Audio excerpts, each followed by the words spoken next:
Alrighty, ladies and gentlemen, it's been another week of bad news for TNA.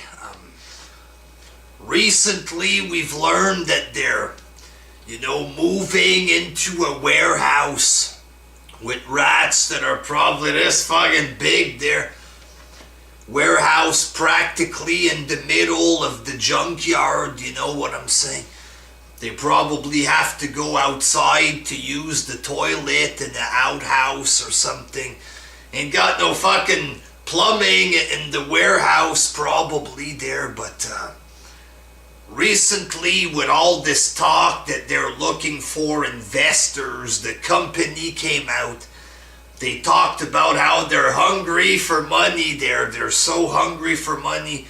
Can't pay the rent at their office space, moving into a fucking junkyard or whatever. And now they need investors, and there's been big talk this week that there's a couple companies trying to purchase TNA or to purchase a part of TNA, and apparently Dixie is struggling to keep full control of the company, blah, blah, blah. Nothing is confirmed or concrete. It's mostly rumors about this shit.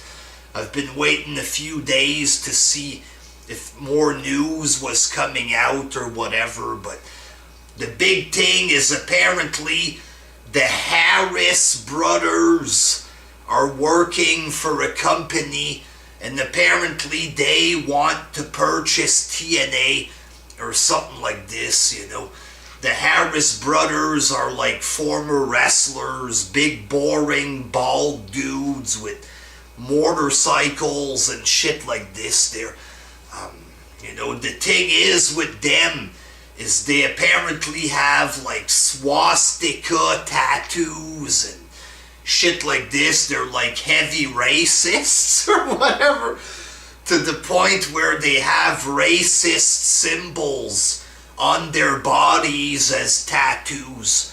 And apparently they want to purchase TNA or something like this. TNA is bad enough as it is. You don't need some motherfucking skinheads running the company and whatnot there. It's fucking very sad.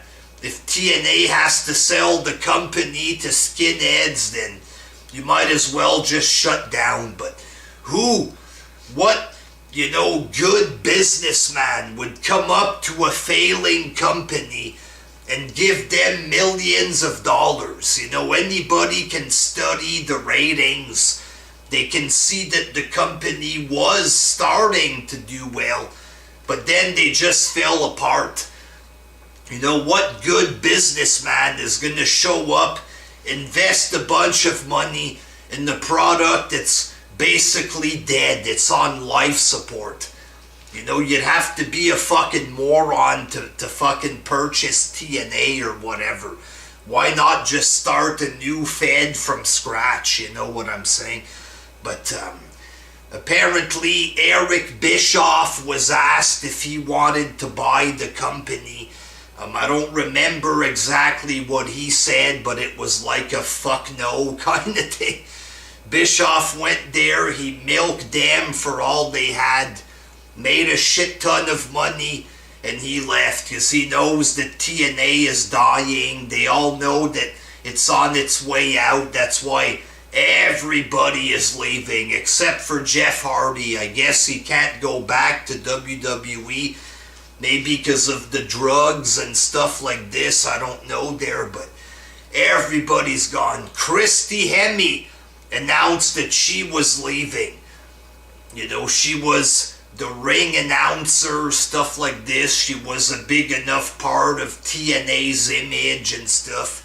She's getting the fuck out. What is she gonna do in the future? God knows, but apparently just having no job is better than being in TNA.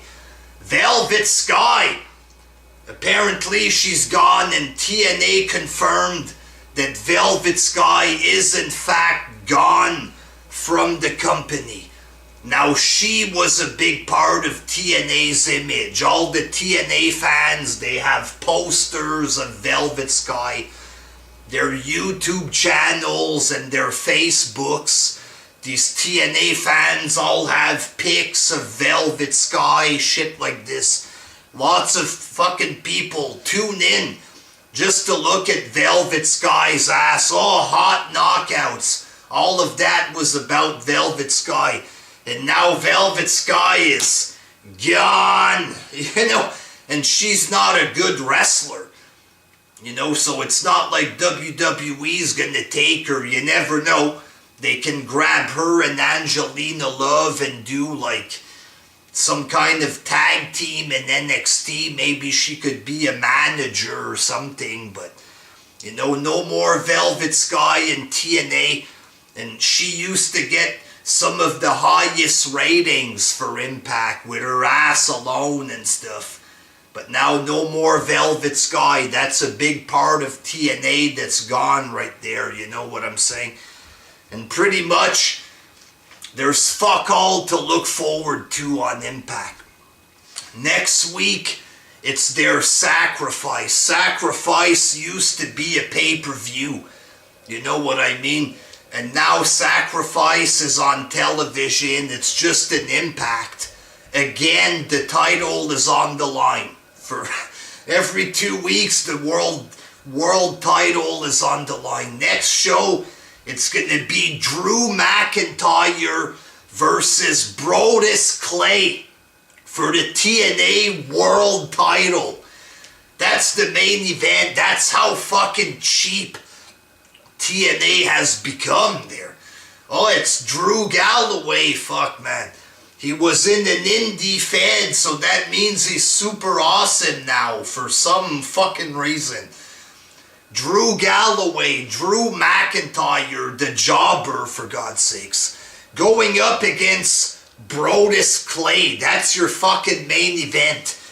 Two jobbers who were let go from WWE. Two irrelevant fucking jobbers, cheap fucking jobbers. That's the biggest match that TNA has to offer for their Sacrifice show next week. Who the fuck wants to watch this shit? Nobody.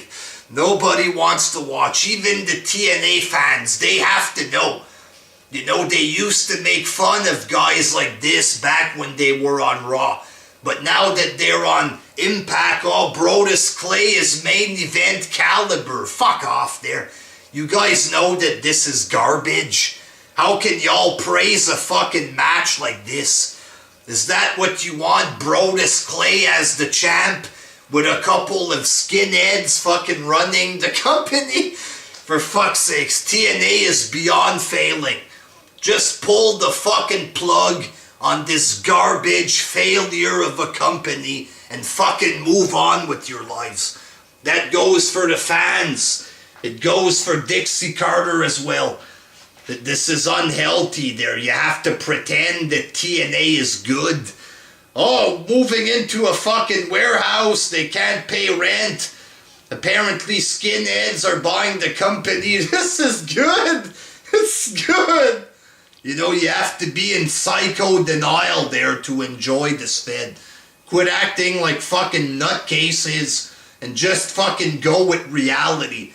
It's obvious that this fed is falling apart, for God's sakes. Move on, fuck.